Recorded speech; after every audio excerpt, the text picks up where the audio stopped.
There is a particular architecture to a long marriage.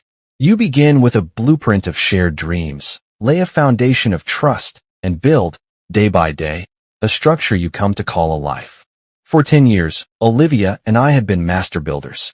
Our foundation, I believed, was granite, unshakable, impermeable, forged in the crucible of young love and tempered by the pressures of shared ambition. Our home was a sprawling testament to this belief, a sanctuary of clean lines and wide windows overlooking a city I had, in many ways, conquered for her. My company, a tech empire carved from late nights and relentless drive, was not just a business. It was the steel framework supporting our world. Every contract signed, every risk taken, was another beam put in place, another wall erected to shield her from the harsh realities of the world. I wasn't just in love with Olivia.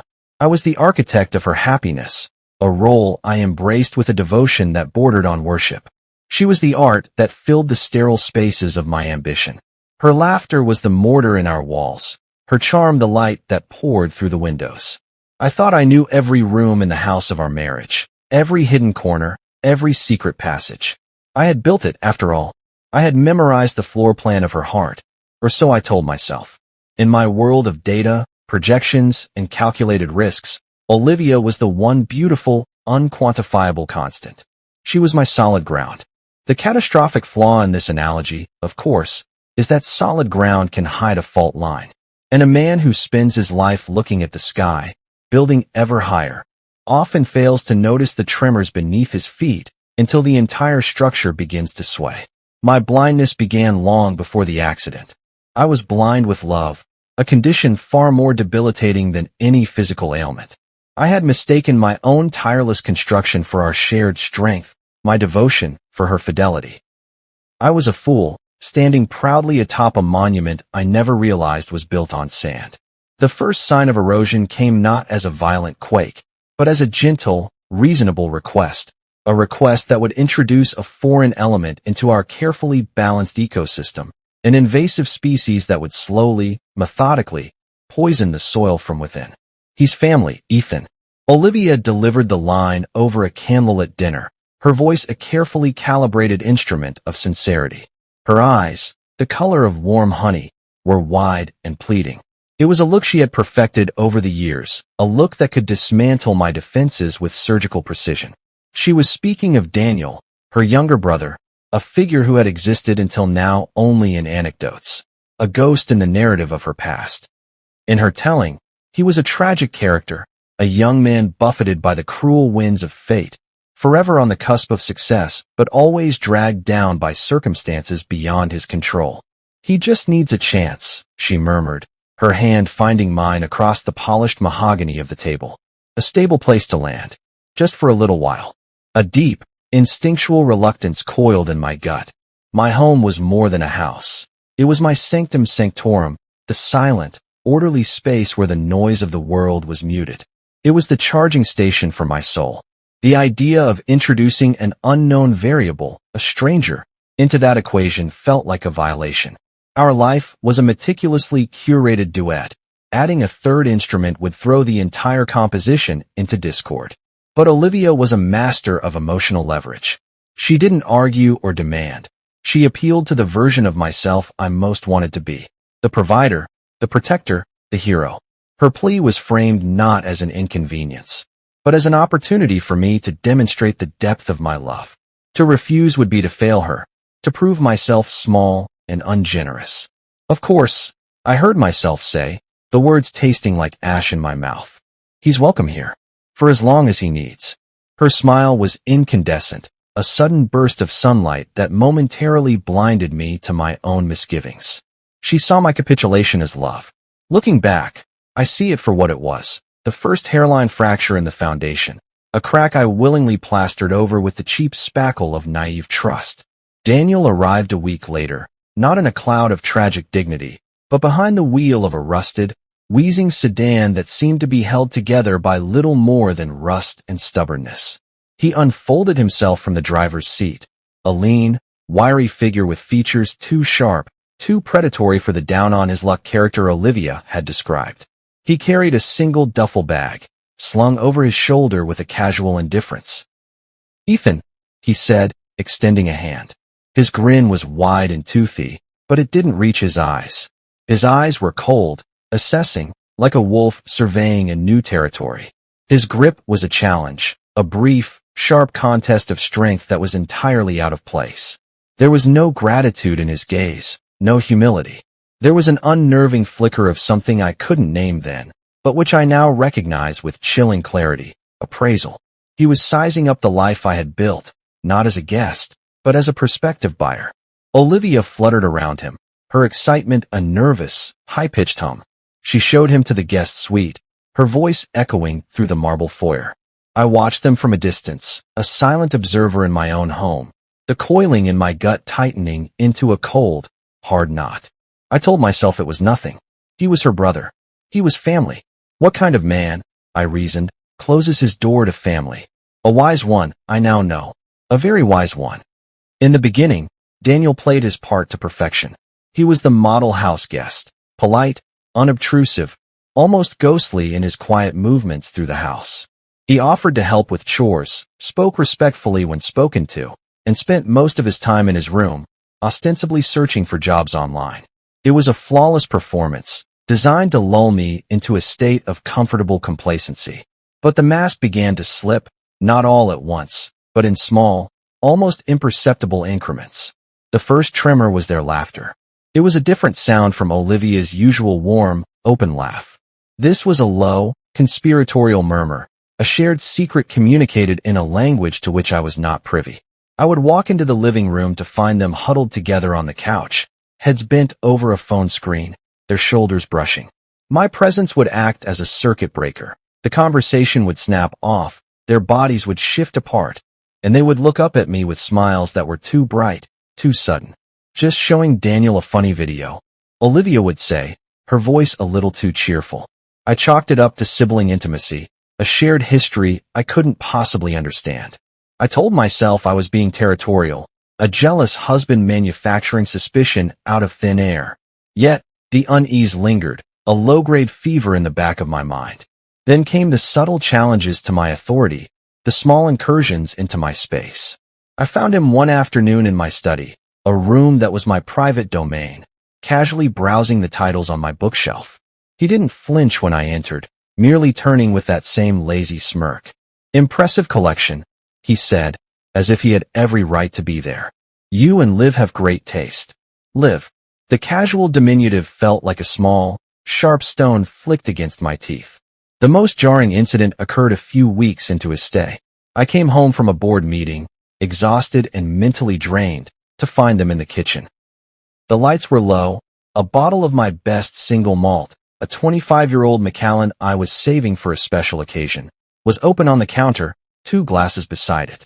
They were standing close, Olivia leaning against the island while Daniel spoke in a low voice, his hand resting on the small of her back. It wasn't an overtly sexual gesture, but it was possessive, proprietary. They sprang apart when they heard my footsteps. Olivia's face flushed. "Ethan, you're home early," she said, her voice strained. "Just celebrating Daniel's job interview." Daniel cut in smoothly, gesturing toward the whiskey. "Hope you don't mind. Liv said you wouldn't." I looked from the open bottle to the guilty expression on my wife's face. Every instinct screamed at me that this was wrong, that a line had been crossed. But to voice it would be to start a fight I didn't know how to win. It would make me the villain, the controlling, suspicious husband who couldn't even share a drink with his wife's struggling brother. So I said nothing. I manufactured a smile, poured myself a glass, and pretended to toast to his non-existent future success. But as I drank the expensive liquor, it tasted of betrayal. I was an intruder at my own table, a guest in my own life. That night, I lay awake long after Olivia's breathing had evened out into a soft rhythm beside me.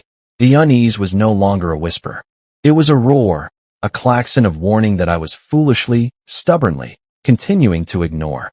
My business demanded travel. It was the lifeblood of the empire, a non-negotiable component of the success that afforded us our gilded cage. Olivia had always played the part of the supportive wife, seeing me off at the door with a kiss and a practiced sigh. "Do this for us," she'd say, her hand on my chest. "I'm so proud of you." I now understand she was proud of my absence. My trips were not just opportunities for corporate expansion. They were blackouts, periods of blissful, unmonitored freedom for her and Daniel. They were the empty stage on which their sordid play could be performed without an audience. While I was negotiating deals in sterile boardrooms in Tokyo or Frankfurt, my home was being transformed. I didn't know the specifics then, of course. I would only learn the grotesque details later, through the cold, unblinking eyes of the cameras. But the signs were there, transmitted across thousands of miles of fiber optic cable. My calls would go to voicemail more frequently. When she did answer, her voice was distant, distracted. She'd cut conversations short with flimsy excuses, a headache, an early morning, a friend stopping by. "How's Daniel?" I asked once, from a hotel room overlooking Hong Kong Harbor. "Oh, he's fine," she'd replied, her voice breezy and dismissive. Keeping to himself mostly. You know Daniel. I didn't know Daniel. And he wasn't keeping to himself. As the recordings would later reveal, he was keeping himself deeply embedded in my life. He was drinking my whiskey, sleeping in my bed, and laughing with my wife about the fool who was paying for it all. My absence wasn't a void. It was the fertile ground in which their conspiracy was allowed to take root and flourish. Each departure was another shovel of earth I unknowingly tossed onto my own grave. It was on the return from one such trip, a grueling week of negotiations in Chicago, that the architecture of my life was violently and irrevocably demolished. The rain was relentless, a percussive assault against the windshield that turned the highway into a slick, black mirror of distorted light. I was less than an hour from home, a bone-deep weariness settling into my limbs. My mind was a whirlwind of contract clauses and profit margins, but underneath it all was the simple, primal urge to be home, to step back into the sanctuary I had built, to feel Olivia's arms around me and believe, just for a little while longer, that all was right with the world. The headlights appeared out of nowhere, a sudden, blinding supernova in my lane. There was no time to think, only to react. I wrenched the wheel, a scream of protesting rubber filling the cabin. The world became a kaleidoscope of shattering glass, twisting metal, and a final, brutal impact that sent a shockwave of white-hot agony through my skull. Then, there was only darkness. A profound, silent, and absolute darkness. I woke to a symphony of beeps and a low, sterile hum. The pain in my head was a dull, throbbing drumbeat. I tried to open my eyes, but the darkness remained. It wasn't the comforting dark of a familiar room at night. It was a heavy, suffocating blanket, a void where the world used to be. Panic, cold and sharp, pierced through the fog of medication. I tried to sit up, a guttural sound escaping my throat. A hand, cool and clinical, pressed against my shoulder. "Easy now, Mr. Monroe. You're in the hospital. You were in a serious accident." "I can't see," I rasped, my voice a dry and used thing. "Why can't I see?" There was a pause, the kind that precedes bad news. "You sustained a significant head trauma, Ethan," a new voice said, calm and measured. It was Dr. Harper, my personal physician. "There's severe swelling around your optic nerves. It's caused temporary, total vision loss." Temporary star. The word was a flimsy life raft in an ocean of black. "It will come back. We're optimistic," he said, but his professional optimism did little to quell the terror. "But it will take time. Weeks, maybe months. You're lucky to be alive." I didn't feel lucky. I felt erased. My world, once defined by clear vision and sharp focus, had been reduced to a formless, terrifying expanse of nothing. My power, my control, my very sense of self, it had all been predicated on my ability to see. Now, I was adrift, helpless, completely dependent on the kindness and honesty of others. Olivia arrived a storm of feigned panic and concern. I heard the click of her heels on the linoleum floor before I heard her voice. "Ethan." "Oh my God, Ethan, I was so worried." She grabbed my hand, her grip tight, her skin cold. Her words were perfect, the script of a loving wife down to the last syllable. But her touch felt wrong. It was the touch of an actress playing a part, not the familiar, comforting warmth I knew. There was a tremor in it, but it didn't feel like fear for my safety. It felt like the nervous energy of someone whose plans had just been violently complicated. "I don't know what I'd do if I lost you," she whispered, her lips brushing my cheek. Lying in that hospital bed, shrouded in darkness, I clung to those words. I had to. It was the only light I had left. I didn't know then that she wasn't afraid of losing me. She was afraid of losing my money before she'd had the chance to steal it.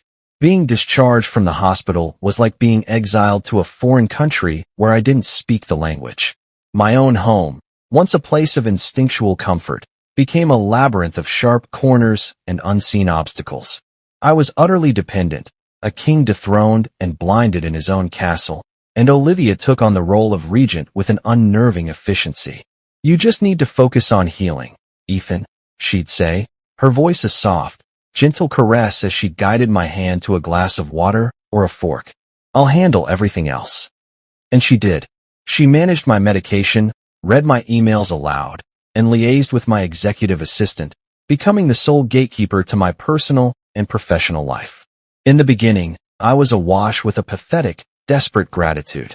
Her presence was my only anchor in the disorienting darkness. I leaned on her, trusted her, allowed her to become my eyes and ears to the world.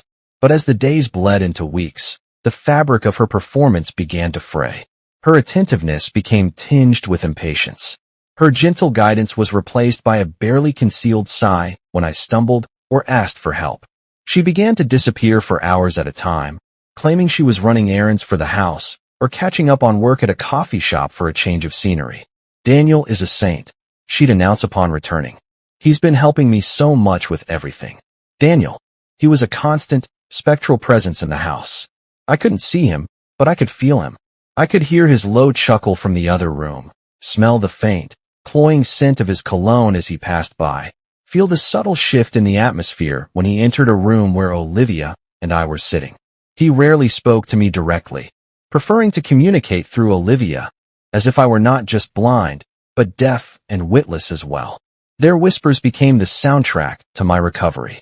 They thought the darkness that enveloped me also muffled my hearing. They'd speak in low tones in the kitchen, convinced I couldn't make out their words from the living room. But my other senses, deprived of sight, were becoming preternaturally sharp. I could discern the conspiratorial cadence of their speech, the intimate pitch of their laughter. I was a prisoner in my own home, forced to listen to the murmurings of my jailers. The mask fully slipped one afternoon. I needed to sign a crucial document for my company, a time-sensitive contract my assistant had emailed over. Olivia had been reading it to me, her voice a dull monotone, when I asked her to clarify a specific clause. An audible sigh of frustration escaped her lips. "Ethan, does it matter? It's just a standard renewal. Just tell me where to guide your hand." "It's a $50 million contract, Olivia," I said, my own voice sharp with irritation. "Yes, it matters. Please, read Clause 7B again." There was a long, tense silence. "Fine," she snapped, her voice stripped of all its prior sweetness. She read the clause with the resentful tone of a teenager forced to do chores. In that moment, the illusion of the caring wife dissolved completely. I was not a husband to be cared for. I was a burden, an obstacle, a tedious, blind chore on her daily to-do list. The realization was a cold dread that settled deep in my bones, far more chilling than the darkness behind my eyes. The turning point, the precise moment that suspicion metastasized into a sickening certainty, came during dinner. The ritual had become a nightly exercise in humiliation. I sat at the head of the table, a helpless monarch, while Olivia and Daniel moved around the kitchen, their easy familiarity a constant, stinging rebuke to my isolation. I navigated my plate by memory and touch, the clink of my fork against ceramic a lonely sound in the symphony of their shared existence. On this particular evening, they were more brazen than usual. Their voices were low, a tapestry of shared jokes and intimate asides. I was a piece of furniture, a non-entity at the head of my own table. I focused on the sounds, trying to paint a picture in the darkness of my mind. The sizzle of steak in the pan, the clinking of wine glasses, the rustle of Olivia's silk blouse as she moved. And then, I heard it. It wasn't a loud sound. It was small, wet, and utterly damning. A soft, distinct smack. A kiss. My entire body went rigid. The fork in my hand stopped halfway to my mouth. The world, already dark, seemed to shrink and go silent, every sense narrowing to that one, single, horrific sound. It was followed by a whispered giggle from Olivia. "Daniel, stop," she chided, but there was no heat in her voice. No anger, no surprise. It was playful, flirtatious, the admonishment of a lover, not a sister. I sat there, frozen, a statue carved from ice and fury. My heart hammered against my ribs, a frantic, trapped bird. They thought I was oblivious. They thought my blindness rendered me deaf and dumb. They were so confident in my helplessness that they would betray me to my face, the sound of their infidelity echoing in the space where my sight used to be. The steak on my plate turned to ash in my mouth. After dinner, their audacity escalated. They settled on the couch in the living room to watch a movie, their voices a low murmur. I remained at the table, feigning a headache, my mind a maelstrom of rage and disbelief. I listened as Olivia's voice softened, taking on a purring, intimate quality I hadn't heard directed at me in years. Daniel responded with a low, rumbling chuckle. Then, there was silence. Not a comfortable, companionable silence. It was a heavy, charged void, pregnant with unspoken actions. I could hear the subtle creak of the leather couch cushions, the faint, almost inaudible sound of soft, ragged breathing. They were touching, kissing, making a mockery of me, of our marriage, of the very home I had built for them, just feet from where I sat in my self-imposed prison of darkness. I clenched my jaw so hard I thought my teeth would crack. Every fiber of my being screamed at me to stand up, to confront them, to unleash the storm of fury that was gathering within me. But what would that accomplish? They would deny it. They would call me paranoid, crazy, my mind warped by the trauma of the accident. They would turn my blindness against me, using it as proof of my instability. No, a direct confrontation was a losing battle. I was outmatched, unarmed. If I was going to fight back, I couldn't use brute force. I needed a weapon. I needed proof. That night, sleep was an impossibility. I lay in bed, a rigid line of silent fury, my body separated from Olivia's by a chasm of betrayal. Her breathing was deep and even, the peaceful rhythm of a person with a clear conscience, or perhaps no conscience at all. Around 2 a.m., a soft buzz vibrated from her nightstand.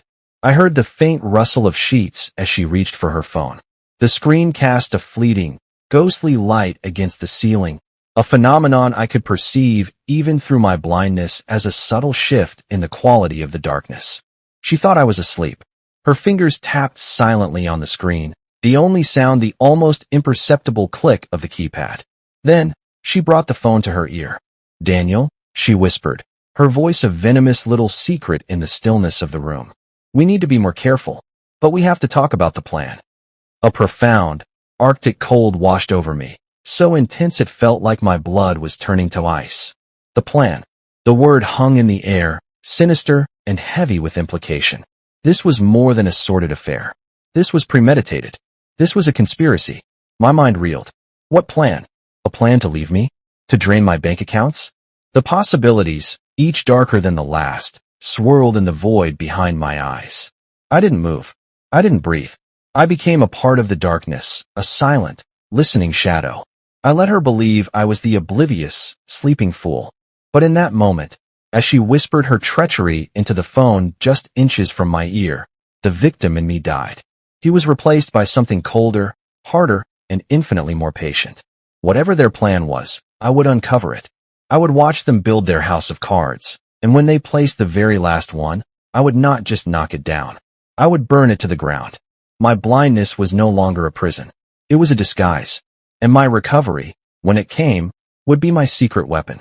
Dr. Harper's visits were a welcome intrusion, a brief connection to the logical, fact-based world I used to inhabit. He arrived a few days after I overheard Olivia's clandestine call, his presence a calm, clinical counterpoint to the chaotic opera of deceit playing out in my home. As he went through the routine checks, his voice was a soothing baritone. "How are you coping, Ethan?" he asked, his hands gently probing the area around my temples. "It's an adjustment," I said, my voice carefully neutral. He moved on to the examination of my eyes, shining a bright, pinpoint light that I perceived as a dull warmth against my eyelids. He hummed thoughtfully, a sound that held a note of surprise. "Well, this is interesting," he said. He paused, and I could hear the faint rustle of him consulting his notes. "Ethan, I'm seeing significant progress. The swelling around your optic nerves has reduced dramatically. Based on this recovery rate, you might regain your sight much sooner than we anticipated. The words hit me like a jolt of electricity. A surge of pure, unadulterated hope shot through me, so powerful it almost made me gasp. How soon? It's hard to say for certain, he cautioned, but possibly within the next few weeks. Maybe even sooner. It's a remarkable recovery, really. I'll let Olivia know so she can prepare. No, the word was sharp, a shard of glass. It hung in the air between us, severing the professional calm. Dr. Harper fell silent. I could feel his confusion, his unasked questions. Ethan, why? This was the precipice. I could confide in him, tell him everything, and risk him thinking I was paranoid. Or I could secure my advantage. I chose the latter. My voice was low, urgent, laced with a desperation I didn't have to feign. I need time, doctor. Time to adjust on my own terms. Please, as my doctor, and as my friend, I'm asking you to keep this between us. Don't tell Olivia. Don't tell anyone. Let them think the prognosis is unchanged. He hesitated for a long moment. I could hear the faint, rhythmic tap of his pen against his clipboard, the sound of a man weighing his professional duty against a personal plea. If that's what you want, he finally conceded, his voice heavy with reluctance. But be careful. Your vision might return gradually, in flashes, or as a blur. It could be disorienting, even dangerous if you're not prepared. I'll be prepared, I said, the words a silent vow. When he left, the darkness in the room felt different. It was no longer a cage. It was a cloak. Olivia and Daniel thought they were operating in the shadows, but they were the ones who were truly blind. I was the one who was about to see the light. It began 2 nights later. I was sitting in my armchair in the living room, a glass of water on the table beside me, listening to the hollow chatter of a sitcom Olivia had put on. She and Daniel were in the kitchen, their whispers a constant, irritating buzz. Then it happened. For a single, breathtaking second, the world flickered into existence. It wasn't clear. It was like looking through a thick, swirling fog. Shapes emerged from the black. The dark rectangle of the television, the pale ghost of the sofa, the hazy silhouette of the lamp. Then, just as quickly as it appeared, it was gone, plunging me back into absolute darkness. My heart hammered in my chest. It was real. Dr. Harper was right. I remained perfectly still, forcing my breathing to stay even. I couldn't give anything away. Over the next few days, the flickers became more frequent, lasting longer each time. The fog began to thin. Shapes gained definition. Colors, muted and washed out at first, began to bleed back into the world. It was a secret, miraculous dawn that only I could see. I practiced in secret, late at night when the house was asleep. I'd stand in the middle of the living room, slowly turning, letting my eyes adjust to the faint moonlight filtering through the windows. I could make out the sharp lines of the furniture, the glint of light off a picture frame. I was relearning the geography of my own home, a cartographer mapping a familiar land with new eyes. The true test came a week later, during another one of their intimate dinners. I played my part, the blind man fumbling for his fork, but this time, I was watching them through the hazy veil of my returning sight. The world was a watercolor painting, its edges soft and indistinct, but the picture it painted was horrifyingly clear. I saw Daniel's hand brush against Olivia's thigh under the table.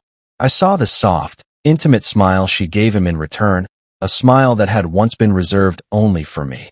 Their bodies were angled toward each other, creating a closed, impenetrable circle of intimacy that deliberately excluded me. Then came the kiss. It wasn't on the cheek this time. As Olivia rose to clear the plates, Daniel reached up and pulled her down for a brief, hungry kiss on the lips. It was quick, possessive, and utterly brazen. She didn't pull away. She melted into it for a fraction of a second before pushing him away with a playful swat, a nervous glance in my direction. They saw a blind man staring into the middle distance. I saw everything. A white-hot rage, pure and clean, burned away the last vestiges of my grief.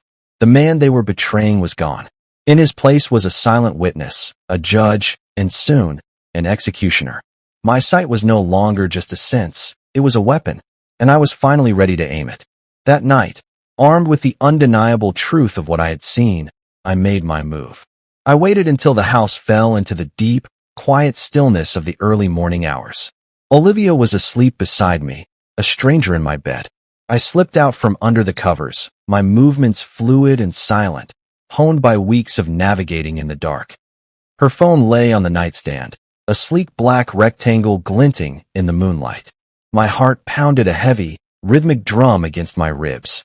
This felt like a greater transgression than any I had yet committed, a violation of the final bastion of privacy in a marriage that was already a lie. But their conspiracy had rendered all previous rules of engagement null and void. My vision, though still imperfect, was clear enough in the low light.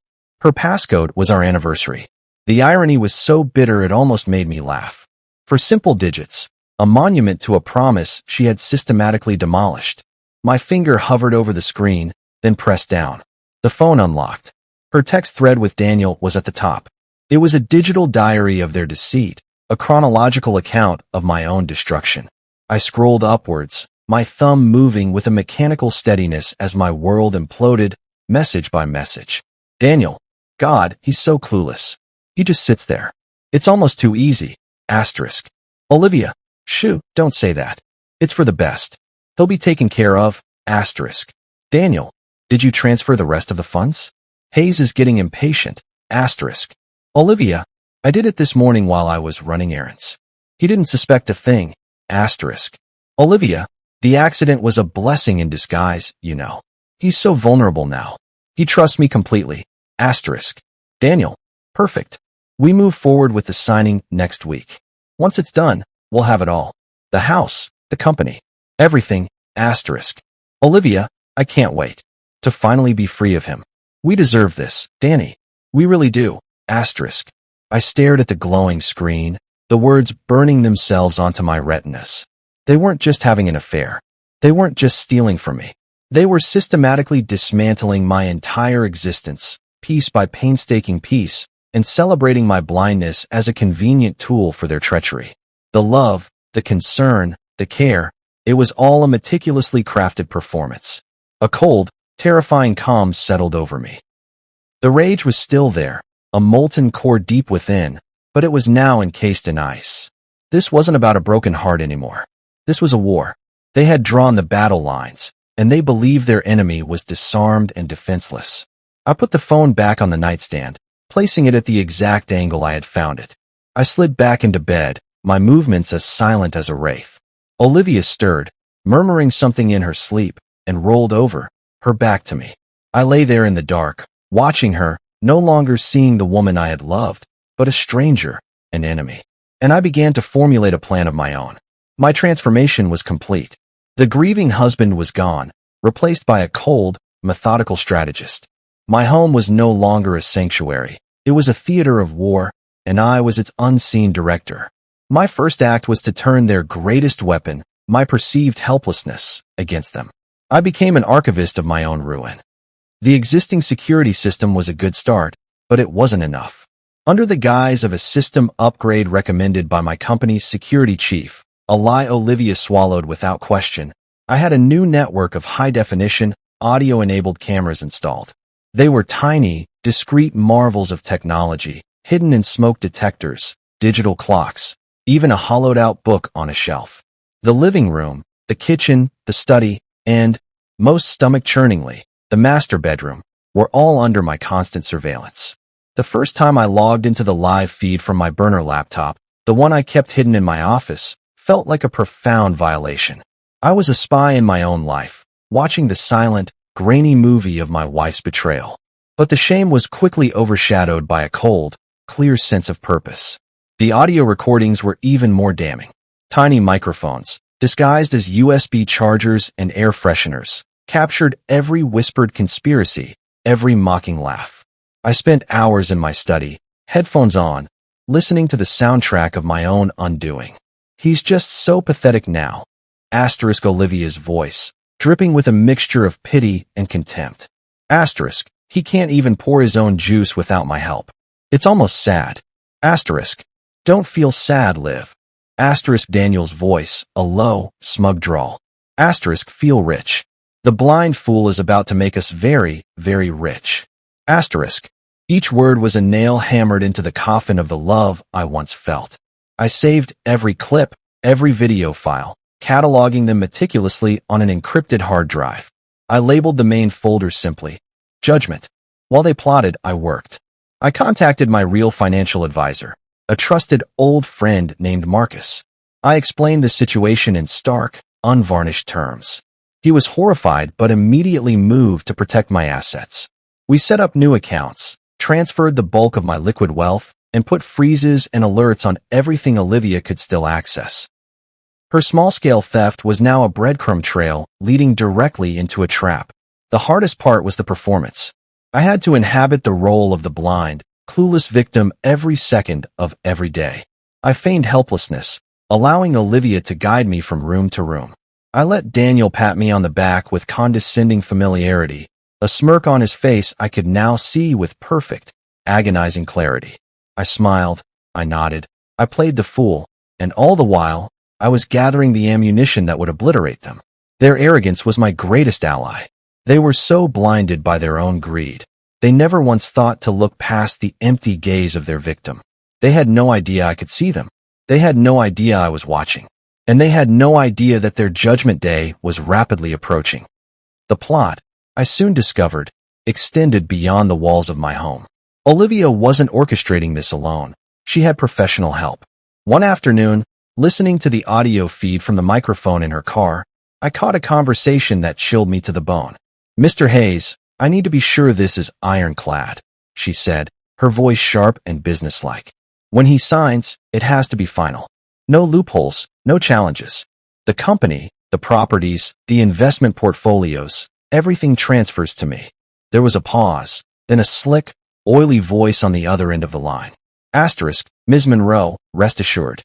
The documents are drafted to be persuasive. Given your husband's current condition, a judge will see this as a prudent transfer of responsibility, not a hostile takeover. He won't even know what he's signing. As long as you get his signature, it's a done deal." Asterisk, "Mr. Hayes."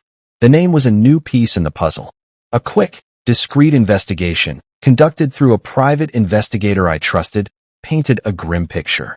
Hayes was a bottom feeder, a lawyer with a reputation for skirting the edges of the law, known for handling messy divorces for clients who valued results over ethics. He was the perfect accomplice. The existence of Hayes changed the calculus. This was no longer just a domestic betrayal. It was a coordinated, criminal conspiracy involving fraud and coercion. The file on my encrypted drive grew thicker.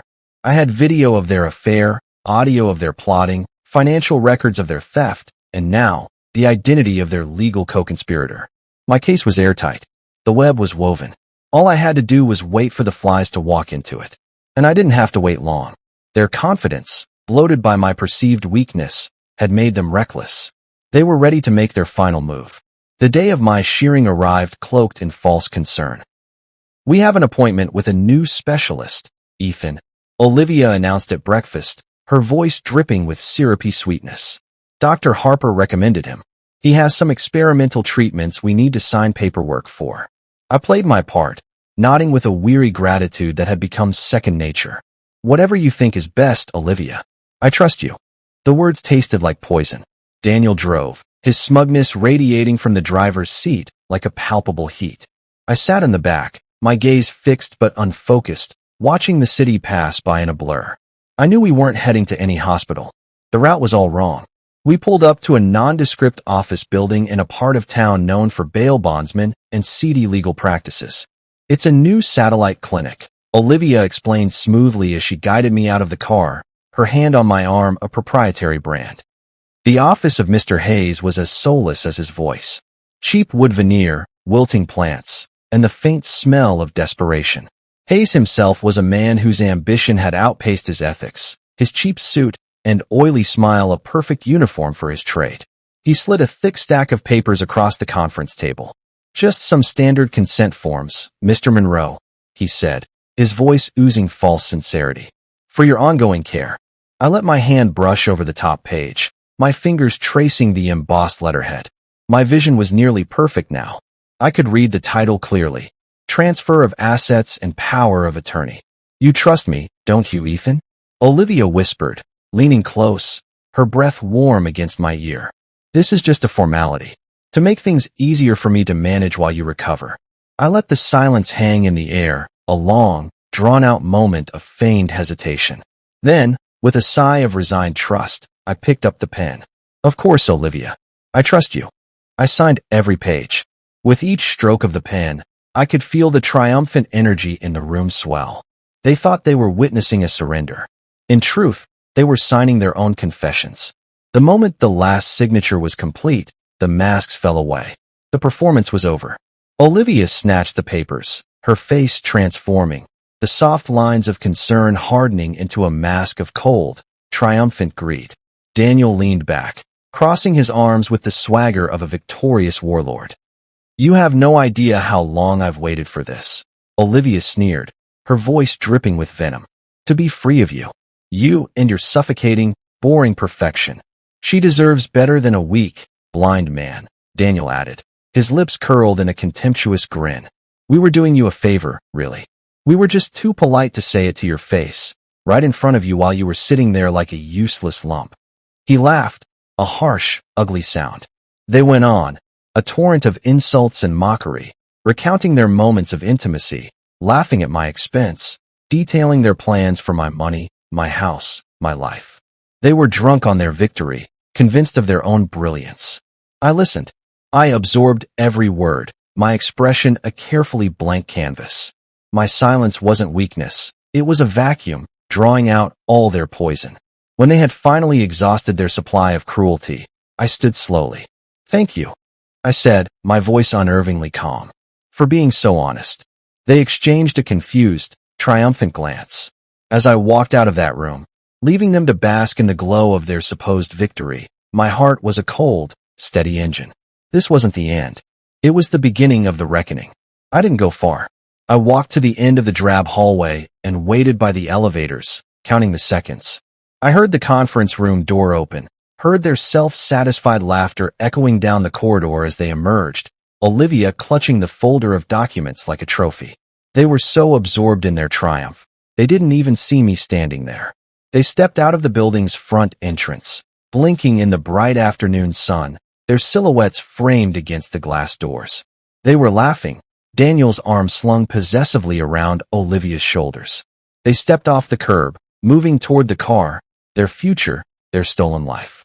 That's when the screech of tires sliced through the city air. A black sedan, moving at an impossible speed for the narrow street, seemed to materialize out of nowhere. It swerved, fishtailing wildly, before plowing directly into them. The impact was a sickening, final sound, a wet, percussive crunch of metal and bone. Their bodies were thrown like rag dolls, their triumphant laughter silenced forever. Chaos erupted. People screamed. The driver, a pale, sweating man in a dark suit, stumbled out of the car, clutching his head, babbling about his brakes failing. From my vantage point inside the building, I watched the scene unfold with a strange, clinical detachment. I felt no horror, no grief, no satisfaction. I felt only stillness, a profound and unnerving quiet in the center of the storm. Mr. Hayes came rushing out of his office, his face ashen. My God, he stammered, staring through the glass at the carnage. It's them. He turned to me, his eyes wide with a dawning, terrified suspicion. What just happened? I met his gaze, my expression unreadable. It appears, I said, my voice perfectly level, to have been a terrible accident. The ambiguity of it all was its own form of justice. Was it a random, tragic twist of fate? A statistical anomaly? Or had the world I moved in, a world of powerful men, of favors owed and debts collected, intervened on my behalf? Had a quiet call to a certain kind of fixer been made? I would never say, and no one would ever know for sure. Hayes could suspect what he wanted. Let him live with the fear. Let him wonder if the forces that had erased Olivia and Daniel could just as easily erase him. As the sirens wailed in the distance, I turned and walked back into the conference room. The remaining copies of the fraudulent documents were still on the table. Slowly, deliberately, I gathered them, tore them in half, and let the pieces flutter into the wastebasket. The aftermath was a maelstrom of police reports, insurance claims, and salacious media headlines. I played the part of the grieving, shell-shocked husband to perfection. My blindness, a condition still officially on record, served as the perfect alibi for my detached demeanor. With Olivia and Daniel gone, their conspiracy died with them. But I wasn't finished. Their accomplice, Mr. Hayes, was still standing. I presented the entire file, the recordings, the financial statements, the proof of his willing participation in the fraud, to a new lawyer, a sharp, unshakable woman named Vivian. She looked at the evidence, then at me, her expression a mixture of awe and intimidation. "What do you want to do?" she asked. "I want to burn it all down," I said. We filed a formal complaint with the State Bar Association against Hayes. Faced with irrefutable audio evidence of his crimes, he crumbled. His desperate attempts to paint himself as a victim of Olivia's manipulation were laughed out of the hearing. He was disbarred, his career destroyed. Criminal charges followed. His ruin was absolute. The story became a local legend, the tale of the blind millionaire, his treacherous wife, and the fatal, perfectly timed accident. Whispers followed me everywhere. Some saw me as a tragic figure. Others looked at me with a flicker of fear in their eyes, wondering about the nature of the coincidence. I cultivated the ambiguity. It was a shield, a warning. My sight returned fully within a month, a fact I shared with no one but Dr. Harper and Vivian. To the world, my recovery was a slow, miraculous process. I sold the house, unable to scrub the stain of their betrayal from its walls. I started fresh in a new home, one I chose myself, one with no ghosts. The company, my empire, thrived under my renewed, focused leadership. I had not just survived, I had prevailed. It has been 5 years. The whispers have faded. The scandal has become old news. I sit now on the terrace of my new home, watching the sunset paint the sky in hues of orange and gold. The world is sharp, clear, and beautiful. The betrayal left scars, not on my body, but on my soul. They are a permanent part of my internal architecture, a reminder of the fault lines that can lie hidden beneath even the most solid ground. Trust, for me, is no longer a blind leap of faith.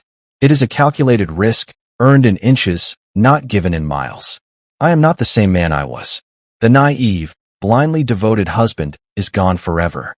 In his place is someone more cautious, more observant, more attuned to the subtle tremors of human nature. Some might call me cynical. I call it vigilant.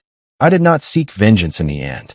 I sought justice, and in a strange, brutal, and perhaps not entirely coincidental way, the universe, or something else, delivered it. They built their plot on the assumption of my weakness, never realizing that in my darkness, I had found a new kind of sight. They thought I was the lamb being led to the slaughter, but all along, I was the shepherd, watching, waiting, and holding the shears. And when the time came, I was the one who sheared them down to nothing.